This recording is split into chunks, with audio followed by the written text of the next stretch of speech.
Daħal fl-24 jum tiegħu il-ġuri kontra Jorgen Fenech mixli li hu l-allegat mandant fil-qtil ta' Daphne Caruana Galizia fl-2017 fil-Bidnija u l-aħħar wieħed akkużat bir-reat wara li 5 persuni oħrajn diġà instabu ħatja u qed jiskontaw sentenzi ta' bejn 15-il sena u għomur il-ħabs. Din is-seduta tlieta kienet ikkaratterizzata mix-xhieda ewlenija ta' Kiċkembri. Ix-xhieda ta' Xkembri ħadet żvolta partikolari tard wara nofsinhar meta ġie mistoqsi dwar Johan Cremona magħruf bħala Ix-Lukkajr u s-sigar u spjega li dan kien mar jiltaqa' darba miegħu f'Kastilja fejn tkellmu dwar is-settur tal-gaming għalkemm dan staqsih ukoll dwar Fenech għaskontu kien sparixxa mid-dinja. Fil-qorti Xkembri wkoll ġie mistoqsi jekk kienx jaf fejn kien jaħdem Cremona u x'kien jaf dwar Melvin Thoma f'April tal-2018. Xkembri talab li jixhed fil-magħluq dwar informazzjoni li qalulu is-servizzi segreti. Il-qorti laqet it-talba u ordnat lill-midja ma tirrappurtax dak li intqal filwaqt li l-pubbliku intalab joħroġ mill-awla. Wara il-prosekuzzjoni irreferiet għal konversazzjoni bejn Dr. Charles Merċieqa u Xkembri. L-istess waħda li dwarha Johan Cremona żvela ritratt il-ġimgħa l-oħra. Xkembri ikkonferma x-xhieda ta' Cremona dwar il-laqgħa mal-avukati Charles Merċieqa u Gianluca Caruana Carin li saret ġurnata qabel ix-xhieda tiegħu fil-kumpilazzjoni fl-2020 u qal li xi ġimgħatej ilu Cremona qallu wkoll li Merċieqa u Caruana Carin kienu offrowlu 400,000 euro biex jixhed favur l-akkużat. F'dan il-kuntest ix-xut reġa' talab li jixhed fil-magħluq biex jgħid min talab li ssir il-laqgħa u l-qorti aċċettat. Il-midja wkoll ġiet ordnata ma tirrappurta xejn dwar dan.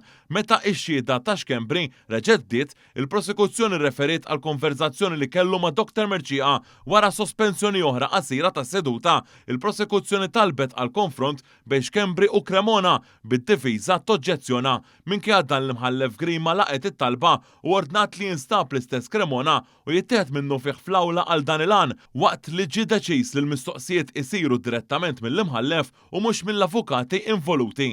Is-seduta ġiet sospiża sakemm jinstab Cremona. Meta kompli taħab ta' 7:15 ta' filgħaxija l-imħallef Grima staqsit lil Cremona jekk qatt ġie avviċinat minn Dr. Charles Merċieqa u Dr. Gianluca Caruana Carin dwar kif kellu jixhed. Cremona wieġeb nista' nieħu l-ħtija ta' kollox jiena ma rid nagħmel ħsara lil ħadd bl-imħallef tinsisti għal tweġiba skont l-ordni tagħha.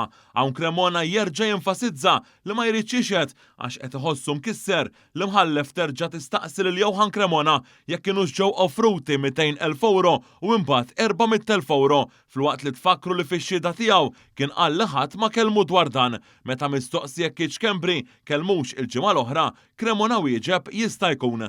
Aktar tard l-imħallef tistaqsih jekk kienx tkellem ma' xi ħadd qabel ix-xhieda u wieġeb le imma intqal kliem. Iżda meta intalab jispjega u jekk Xkembri semmilux xi ċifri u qal please imħallef ma rridx u wara qal li kien ivvinta kollox wara akkużi mid-difiża li l-qorti mhix imparzjali u l-ġuri għandu jiġi xolt. L-imħallef Edwina Grima spjegat li aġixxiet skont il-kodiċi kriminali li jagħtiha s-seta' tordna l-arrest ta' xut meta dan ikun meħtieġ u enfasizzat li huma l-ġurati biss li se jiddeċiedu dwar il-kredibilità tax-xhieda. Dr. Charles Merċieqa mid-difiża xi ħadd li qatt offra xi flus lil xi ħadd. Minkejja l diversi drabi Cremona qal li vvinta kollox l-imħallef baqgħet tistaqsih jekk kienx ġie offrut flus u issietu li kien se jinżamm arrestat sakemm jgħid il-verità kollha biex xut jgħid li din is-sitwazzjoni ħassu attakkat u fallut. Fit-tmiem is-seduta Cremona jgħid li minn dumiet missieru 7 snin ilu sal-lum